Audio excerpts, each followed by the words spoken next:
So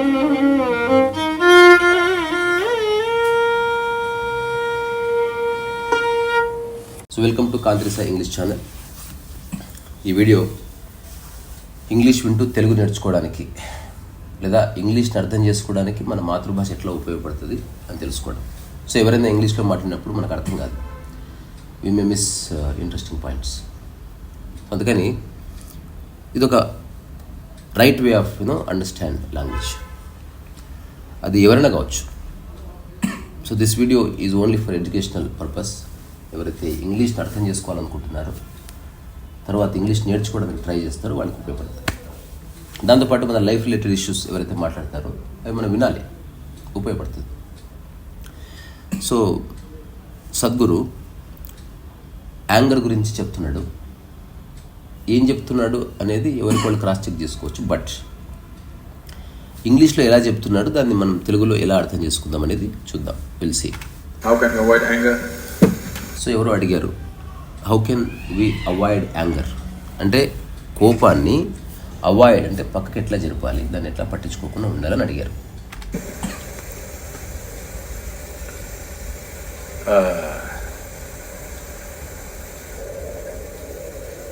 See, if you're driving on the Coimbatore streets, if you're driving on the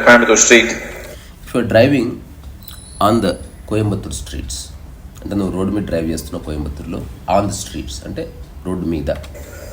You have to avoid the medians which are placed in odd places. You have to avoid bad drivers. You have to avoid. So ఏం చెప్తున్నాడు, you have to avoid అంటే చాలా avoid చేయాలి. Road పక్కన రాళ్ళు ఉంటే avoid చేయాలి. Bad drivers ఫాస్ట్గా వస్తుంటారు, వాళ్ళని అవాయిడ్ చేయాలి. సో ఈ అవాయిడ్ అంటే పట్టించుకోకుండా నువ్వు దూరం జరగాలి. అవాయిడ్ ఇదొక పదం. సో లాస్ట్లో మనం ఈ టాక్లో నేర్చుకున్న పదాలన్నింటినీ కూడా ఒకసారి రికలెక్ట్ చేసుకుందాం. Avoid. So I just right down here. Avoid. Drunken man crossing the street. Children crossing the street. ఇవన్నీ so many examples. I'm asking, do you have to avoid the moon? అయితే ఇవన్నిటిని అవాయిడ్ చేస్తావు. Do you have to avoid the moon అంటున్నాడు. అంటే నువ్వు పైన చందమామ ఉంది, దాన్ని అవాయిడ్ చేస్తావా అని అడుగుతున్నాడు. మూన్ అంటే చందమామ. No. Because the moon is not on the street, isn't it?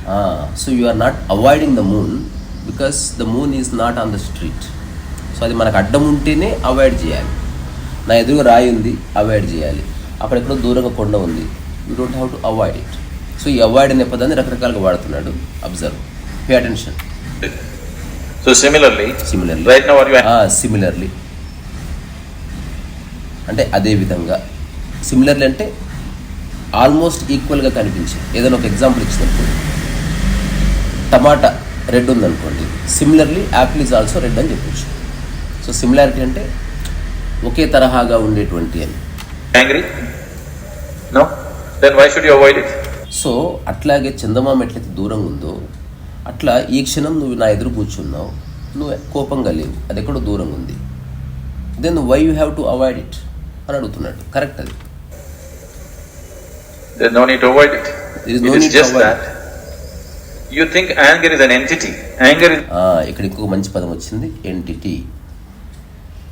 So కోపం అనేది ఒక ఎంటిటీ అనుకుంటున్నాం. ఎంటిటీ అనే దానికి రకరకాల అర్థాలు ఉన్నాయి. ఒకనొక అర్థం ఏంటి, ఒక వస్తువు అంటే ఒక కంప్లీట్ ప్రోడక్ట్ని ఎంటిటీ అంటాం మనం. For example this mobile is an entity. ప్రకృతిలో ఐ యామ్ అన్ ఎంటిటీ అంటే దీనికంటూ ఒక షేప్ ఉంది, ఫామ్ ఉంది, తర్వాత దానికంటూ ఒక ఫంక్షనాలిటీ ఉంది, దాన్ని ఎంటిటీ అంటున్నాం. సో యాంగర్ అనేది ఎంటిటీ కాదు అని చెప్తున్నాడు. It's not an entity. You become angry. You become angry. So అది ఎంటిటీ కాదు. ఇప్పుడు నేను ఫోన్ ఉంది, entity. I never become phone. అట్లా నా ఎదురుగా ఐప్యాడ్ ఉంది, I never become iPad, I use iPad. అట్లనే యాంగర్ అనేది ఒక ఎంటిటీ కాదు. యూ బికమ్ యాంగ్రీ అంటే నువ్వు దాన్ని వెల్కమ్ చేస్తావు, నువ్వు దాని మీద తీసుకుంటావు. ఇప్పుడు తీసుకుని నా మీద పెట్టుకుంటాను, నేను iPhone.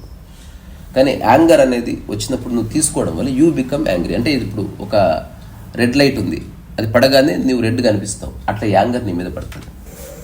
You become angry. Anger is not sitting somewhere and you go hit it. There is no such. So anger ఎక్కడో లేదు, ఒక ఎంటిటీ దూరం ఉంటుంది ఎక్కడో కొండలాగా. నువ్వు కొండ గుద్దుకోవాలంటే కొండ వైపు వెళ్ళాలి. సో యాంగర్ ఒక ఎంటిటీ కాదు. సో నువ్వు దానికి వెళ్ళి గుద్దుకోవాల్సిన అవసరం లేదు. You become angry. You become angry. When you become angry, is it pleasant for you or unpleasant for you? So ఇది ఒకటి. ఇక్కడ ఇంకొక పదం వాడు ప్లెజెంట్.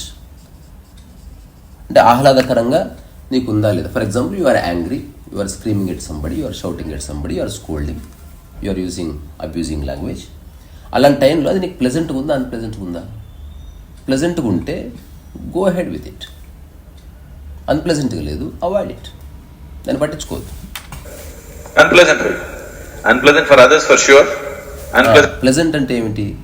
ఆహ్లాదకరంగా మనం ఒక ప్రకృతిలోకి వెళ్తాం. It is very pleasant. అంటే కామ్, క్వైట్, వామ్త్, ఇవన్నీ ప్లెజెంట్కి సంబంధించినవి. For yourself also. Today medical science proves to you when you're angry you're actually poisoning your system. So medical sciences అంటే ఈ వైద్య విధానానికి సంబంధించిన ఒకనొక వ్యవస్థ ఒక నిర్ణయానికి వచ్చింది. ఏంటి? When you become angry you are actually poisoning your system. ఇక్కడ ఇంకో పదం వచ్చింది, పాయిజనింగ్. అంటే నువ్వు విషపూరితం చేస్తున్నావు నీ సిస్టమ్ని. సో నువ్వు అరవడం వల్ల ఒక వ్యక్తి మీద విజయం సాధిస్తున్నావేమో కోపం వల్ల, but you are destroying your own self అని చెప్తున్నాడు. We have always known this, but today chemical tests clearly show you that you are actually poisoning your system. So ఇప్పుడు కెమికల్ సిస్టమ్స్ అంటే ఈ మోడర్న్ టెక్నాలజీ వల్ల scientifically it is proven that you are poisoning your system. అంటే మనం మన యొక్క శరీర నిర్మాణాన్ని మనం నాశనం చేసుకోవడానికి కోపం ఒక దోహదకారి అవుతుంది. కాబట్టి we should not be angry. Poison in the system by being angry. So why would you want to poison? తర్వాత ఒక మంచి పదం, ఇది ఇంగ్లీష్లో చాలా మందికి అర్థం కాదు, బీయింగ్. సో బీయింగ్ అంటే అయినందుకు అని అర్థం వస్తుంది. బీయింగ్ అన్ ఆర్టిస్ట్ అంటే ఆర్టిస్ట్ అయినందుకు. బీయింగ్ యాంగ్రీ అంటే కోపపడ్డందుకు. అంటే బీయింగ్ అనేది నీ ఉన్న స్థితిని చెప్పడానికి వాడే ఒక వర్డ్, ఒక ప్రిఫిక్స్ అన్నమాట. Being. Yourself. It is not a conscious act. You are poisoning yourself. ఇంకొక మంచి స్టేట్మెంట్ ఇచ్చాడు, becoming angry is not a conscious act అన్నాడు. అంటే అది నువ్వు కాన్షియస్గా చేసేది కాదు. The moment you become angry you are unconscious. I always say, నిజంగా కోపడొద్దు, కోపం నటించావనుకో you are conscious about your anger. నువ్వు అవసరం కోసం దాన్ని వాడుకుంటున్నావు, ముళ్ళు తీయడానికి సూదిని వాడుకుంటున్నావు. సో అవసరానికి ఇప్పుడు ఇట్లా చెప్పేవాళ్ళు సద్గురు కావచ్చు, లేకపోతే కృష్ణమూర్తి, వాళ్ళ ఆర్గనైజేషన్లో ఇంటర్నల్ మ్యాటర్స్లో దే బికమ్ యాంగ్రీ. కానీ లోపల ద్వేషం ఉండదు. పని జరగాలంటే you have to scream at somebody, 3 daysలో పూర్తి చేయి, పిచ్చి వేషాలు. కానీ లోపల కోపం లేదు, లోపల ద్వేషం లేదు. You are causing unpleasantness to yourself only because your mind is not taking instructions from you. So you are making your system unpleasant. ఇంతకుముందు ఆల్రెడీ చెప్పుకున్నాం. So is just repeating, but good statement. Isn't it? It is not taking instructions from you. If it was taking instructions from you, you would have said blissfulness, isn't it? So నీ senses ఏవైతే ఉన్నాయో ఆ senses వల్ల నీకు ఇవన్నీ వస్తున్నాయి. So ఒకవేళ అవి నీకు మాస్టరా లేకపోతే నువ్వు దానికి మాస్టరా అనేది క్రాస్ చెక్ చేసుకోవాలి. ఒకవేళ సెన్సెస్కి నువ్వు మాస్టర్ అనుకో, you choose pleasantness, you choose blissfulness, you choose beauty, you choose creativity. అట్ట కాకుండా సెన్సెస్ నీకు మాస్టర్ అనుకో, అది నీ మీద యాంగర్ని రుద్దుతుంది, అది నీ మీద అన్క్రియేటివ్నెస్ రుద్దుతుంది, అది నీ మీద అన్కూతుడ్ బిహేవియర్ రుద్దుతుంది. సో ఇదంతా unnecessary. You wouldn't say anger, but now when you want to be peaceful, it is getting angry because it is not taking instructions from you. So నీవు అనుకుంటున్నావు ప్రశాంతంగా ఉండాలని, బట్ నీవు నీ సెన్సెస్కి సరిగ్గా చెప్పట్లేదు నీకు ప్రశాంతత కావాలి అని బలంగా. ఇప్పుడు నేను పూల తోటకి వెళ్ళాలనుకుంటున్నా, ఎవరు వెళ్తారు? నీ కాళ్ళే వెళ్తాయి, నీ మైండే నిర్ణయం తీసుకుంటుంది. బట్ నువ్వు వెళ్ళాలనుకుంటున్నావు, బట్ నీ బాడీ మురుక్కాలు వైపు వెళ్ళింది అనుకో, whose mistake is this? That is your mistake. అంటే you are not clear about your thought process. So if your mind is not taking instructions from you, you have to pay a little more attention to it.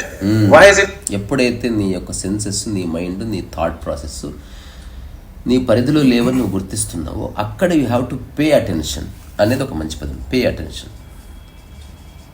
Pay attention అంటే ఒక దాని వైపు దృష్టి సారించడం. Taking instructions from you. If you understand this, you don't have to avoid anger because ఒకవేళ ఇది నీకు అర్థమైతే, అంటే నీ సెన్సెస్ ఏమిటి, నీ ఆలోచన సరళి ఏమిటి నీకు నిజంగా తెలిస్తే, you don't have to avoid anger. It is not there. The anger is not sitting there and getting at you. You are becoming angry. You are becoming unhappy. You are becoming angry. You are becoming unhappy. You are becoming that. అంటే లిటరల్గా ఇలా అర్థం చేసుకోవచ్చు. ఒక red colour on చేస్తే ఆ red light మన మీద పడ్డమే కోపం. ఒక బ్లాక్ లైట్ ఆన్ చేస్తే ఆ బ్లాక్ లైట్ మన మీద పడ్డమే అన్ప్లెజెంట్నెస్. Otherwise don't switch on those lights. నీకు కావాల light, you want to blissful, ఒక మంచి గ్రీన్ మన ఎల్లో కలర్ లైట్ వేసుకో, లేదా వైట్ లైట్ వేసుకో. మన ఇంట్లో ఎప్పుడైనా బ్లాక్ లైట్ పెట్టుకుంటామా, బ్లూ లైట్ పెట్టుకుంటామా? We don't. ఎందుకు? అన్ప్లెజెంట్నెస్ క్రియేట్ చేస్తుంది. Becoming miserable. These things are happening to you essentially because you have not done anything to take your faculties under your control. మన faculties అంటే మన సెన్సెస్ని మన faculties అంటున్నాం, అవి నీ ఆధీనంలో లేని కారణంగా you are becoming angry. It is happening accidentally. Just by chance. ఇంకొక పదం యాక్సిడెంటల్లీ అంటే ప్రమాదవశాత్తు. You are not becoming angry consciously, but show me one person who unconsciously paint. Show me one person who unconsciously play violin. It is a conscious act, but many people shout and scream and use foul language unconsciously because they have lost control over their senses. If outside situations are good, you are also good.